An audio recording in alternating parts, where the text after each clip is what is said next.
Donald Trump is, first of all, a unique historical figure. But if I had to pick an analogy, I think he would be most similar to Julius Caesar. So let's go over to some aspects of Julius Caesar that resonates with Donald Trump. So Julius Caesar became powerful because he took his army into Gaul and he enslaved the population. So basically, Julius Caesar conducted this unwarranted war of imperialism against innocent people, which made himself and his soldiers rich. And it made his soldiers extremely loyal to him as well. The patrician class in Rome became extremely annoyed with Caesar and wanted to indict him, basically impeach him. And so Caesar crossed the Rubicon and installed a military dictatorship. And so we're seeing a very similar situation play out in the United States as well, where Trump is creating these paramilitary forces like ICE and possibly the National Guard that are loyal only to him because only he will support their brutality. What we saw in Venezuela is the rise of Delta Force. So in the future, perhaps Delta Force will become the Praetorian Guard for Donald Trump. And what's driving all this is tremendous popular discontent, where people don't feel as though there's any hope of a better future. Remember, in 2020, the Democrats told the people, as long as we get rid of Donald Trump, things will go back to normal. And Joe Biden came into office, inflation hit record highs, and rather than trying to make lives better, Janet Yellen in the Treasury Department gaslighted people and told them, oh no, we're not really in a recession, even though everyone knew they were in a recession. When Putin invaded Ukraine, Biden imposed these sanctions that boomeranged against the American economy. Biden and his people should have negotiated for peace in Ukraine. Biden insisted on a full-scale war with Ukraine, which has led to basically the collapse of the American empire throughout the world. So there's public discontent, but the Democrats do not have any solutions. As the midterms approach, the Democrats could be a party of no wars, of more wealth redistribution. But instead, they have absolutely no policy ideas.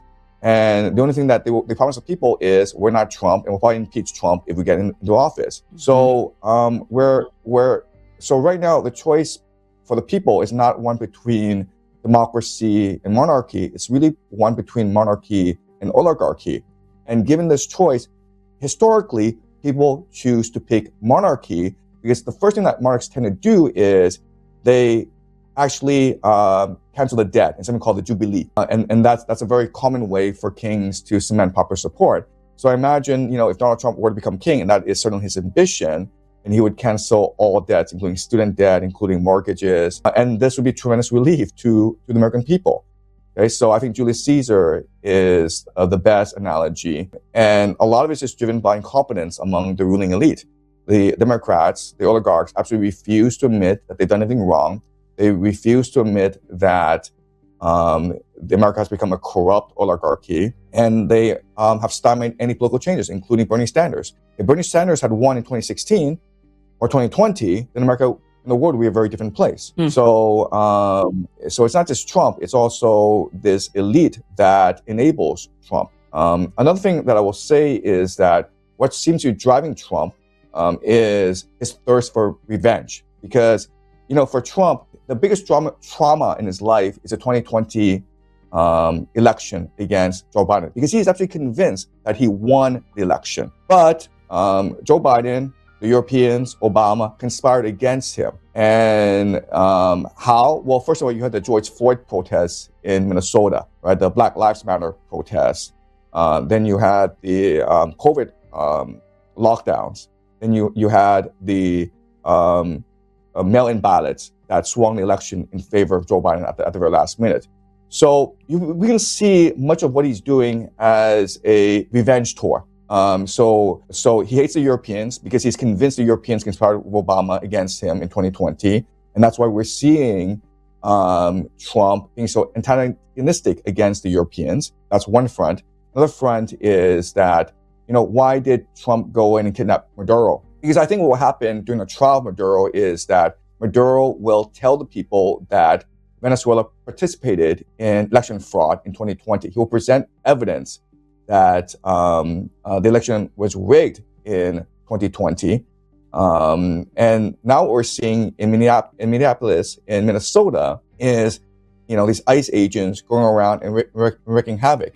And, how things will develop in Minnesota is tremendously important, because I think that there's a very strong likelihood that what Trump will do next few weeks is he will pardon Derek Chauvin. And this would set the nation on fire if he were to do that. But it plays very much into Trump's psychology. He's trying to create as much havoc as possible. He's really trying to instigate a civil war with his actions. I mean, how else can you explain the fact that you have these ICE agents going around America and besieging average American citizens? And remember, these ICE agents, their responsibility is to deport illegal immigrants. But guess what? Right. Under Obama, you had more illegal immigrants deported than under Trump, even though you have this paramilitary force called ICE going around and supposedly running up immigrants. I think their main job is to test out the possibility of a secret police in America. There's plans to deploy the National Guard to all 50 states this year. So it seems as though they're trying to create the conditions for martial law, for martial law. Look, the reality is that both the Democrats and Republicans have certain paramilitary factions that will incentivize and propel a civil war. Okay, so the Republicans have these white nationalist groups, the Proud Boys. The Democrats have, Antifa. So these are street gangs that they can deploy in order to achieve certain political purposes. The reality is that the oligarchy benefits from a civil war because you have this massive discontent, and historically, either the people engage in a civil war or they engage in a revolution. So do you prefer a revolution or do you prefer a civil war? Also, right now, what's happening in Washington is this massive conflict among certain deep state factions. And I don't think people really appreciate the level of conflict right now in Washington, D.C. And traditionally, historically, the way that these conflicts among the elite are settled is through civil war on the streets. The people are sacrificed in order to achieve certain political agendas. And so I think that what's going to happen is that over the next few weeks, Trump is going to continue to antagonize his opponents. ICE is going to provoke the people. You'll have random shootings of ICE agents, and then you have martial law, National Guard will come in, and these things can escalate really quickly. And then you'll have these secret agents, deep state agents, working among insurrection groups, organizing them, encouraging violence, teaching them how to sabotage. So if you just look at movies like Civil War and one battle after another, it's really predictive programming, right? They're really trying to get people in the mindset of civil war, because ultimately at the end of the day, civil war is what benefits the oligarchy. One, because it prevents people from recognizing the true enemies, the oligarchy, but also remember that America is $38 trillion in debt. And so if your house is worth $1 million and you owe $10 million to the bank, what you do is you burn the house down and you collect the insurance money.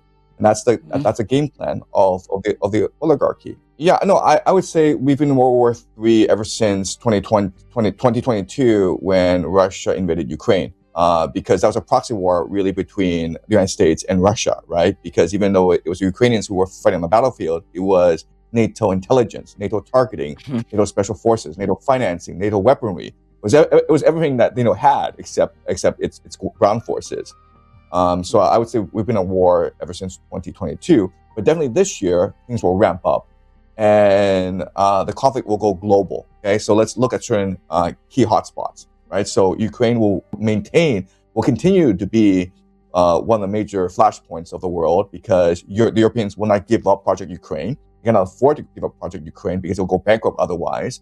So you'll have European volunteers, European special forces going into Ukraine to show up the front lines, because it seems as though the Ukraine front lines will collapse at any moment. Okay, and they will continue to antagonize Russia and Putin. There was this silly attack against Putin's residence, trying to assassinate him a few weeks ago, which really angered Putin. And Putin has basically said, forget this, no more negotiations, you guys are hopeless, this is all hopeless, let's just finish this on the battlefield, okay? So I think Russia has basically has basically decided that, no, we can only decide this on the battlefield. So this war in Ukraine will continue to escalate. The Europeans will move towards conscription, forced conscription, especially Germany. So you will see the remilitarization of Germany, which will antagonize the other European nations. Trump will continue to piss off the Europeans. Trump will continue to side with the Russians against the Europeans, because Trump, in his heart, really hates the Europeans. So that's the European-Russia front, okay?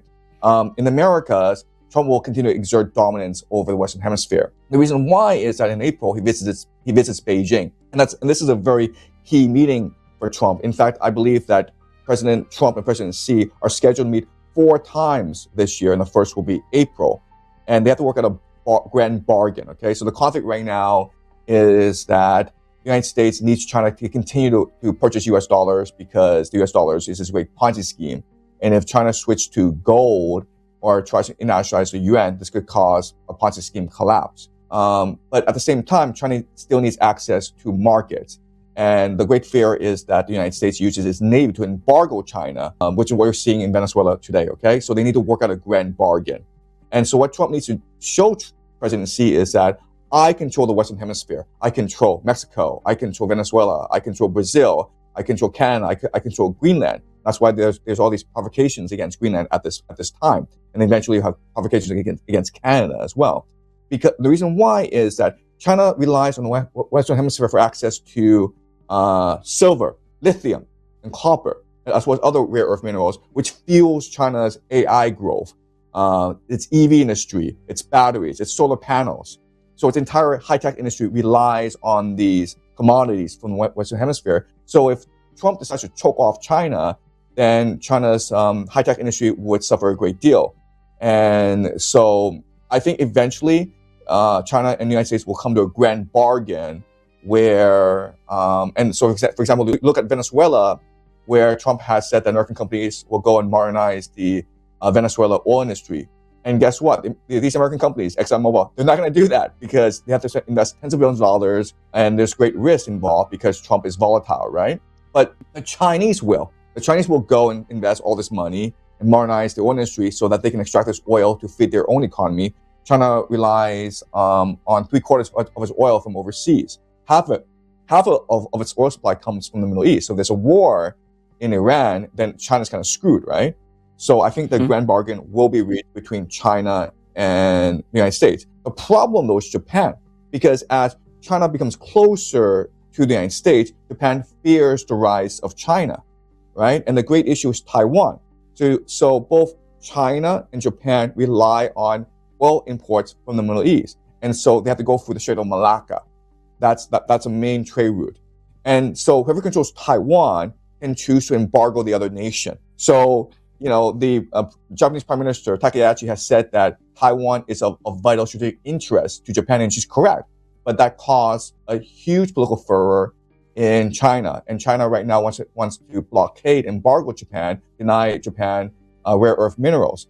So this year we're going to see this massive conflict arise between Japan and China, because there's no way around it.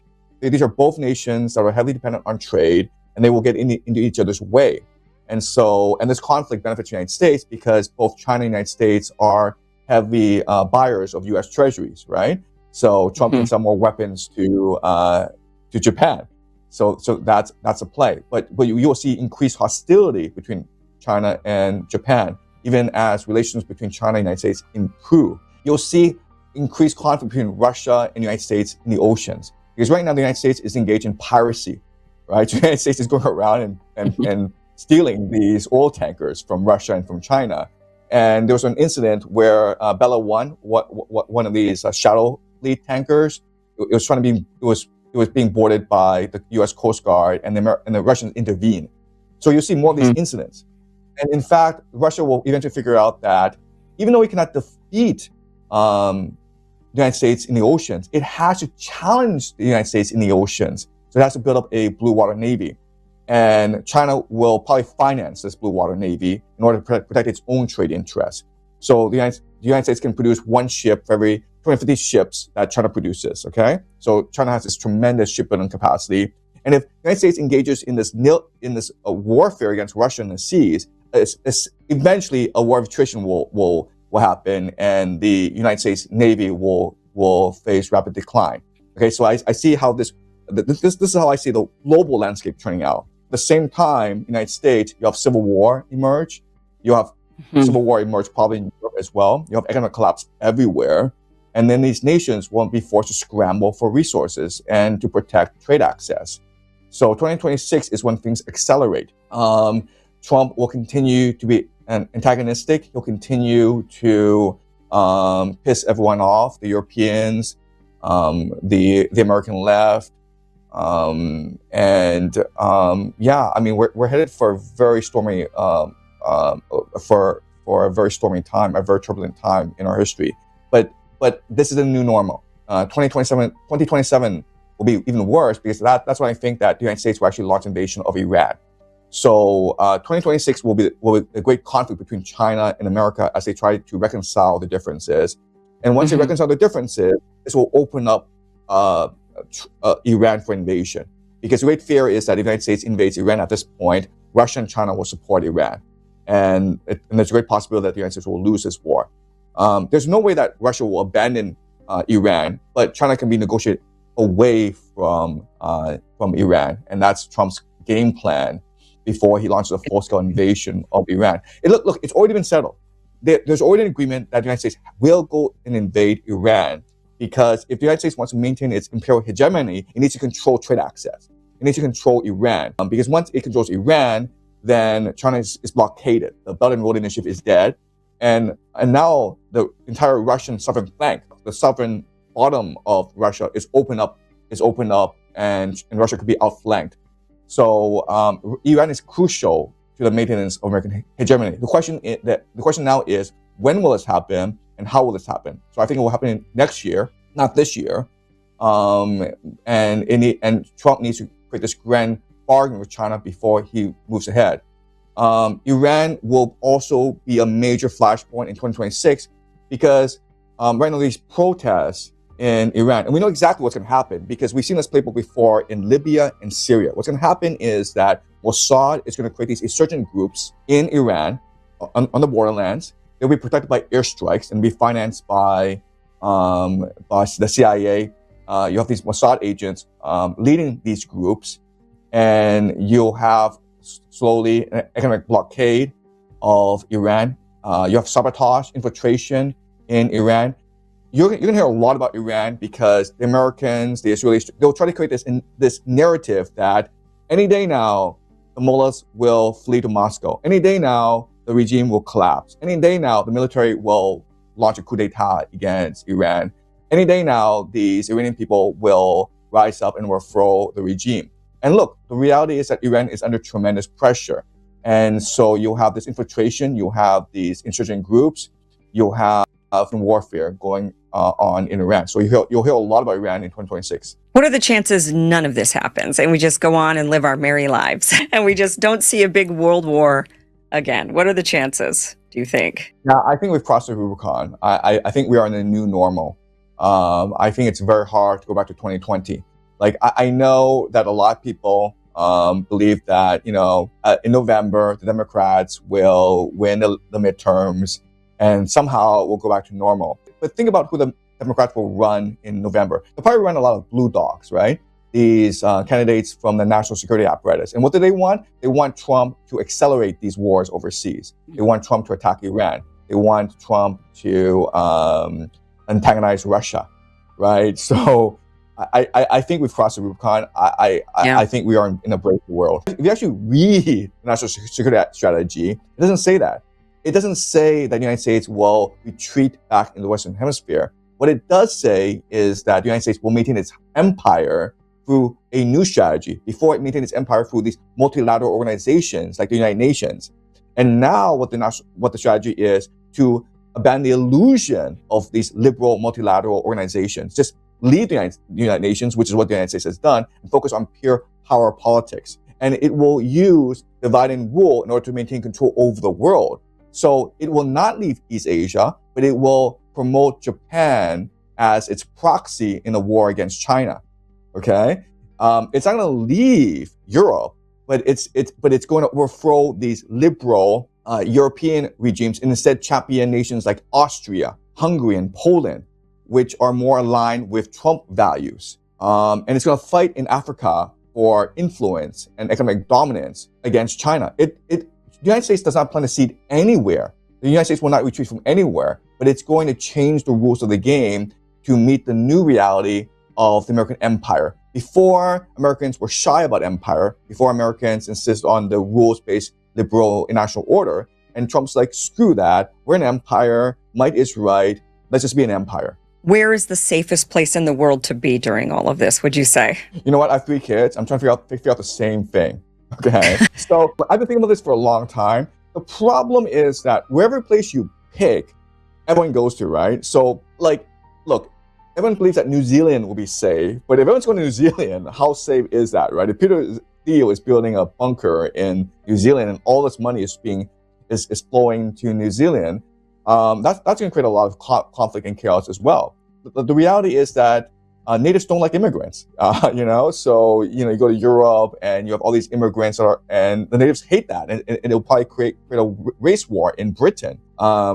New Zealand is right now under a lot of strain. The natives are being priced out of the property market. So I wouldn't say it's about geography. I would say it's more about mindset. I think in this new world, you have to give up this materialist mindset where, you know what, I'm going to make $1 million, retire, buy myself a yacht, and enjoy the world. You have to focus on your own spiritual and philosophical development. You have to learn things. You have to watch the news. You have to be resilient. You have to think about what matters in life. What you have to recognize is that ultimately this world can go to chaos. But guess what? Most of human history has been chaos. But what matters to me is my family, my friends, my children, my community. If you focus on that, you will get past all this chaos. This chaos will not affect you if you're able to build a strong community and you're all focused on spiritual, personal fulfillment.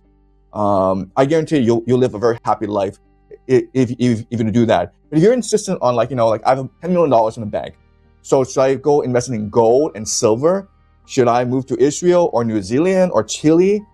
You'll just drive yourself insane because this world is going to go crazy. And if you believe that you have $10 million, you can maintain this wealth during all this chaos, you'll just go insane. You have to give up the idea that wealth matters in this world. What matters at the end of the day is mindset, resilience, spirituality.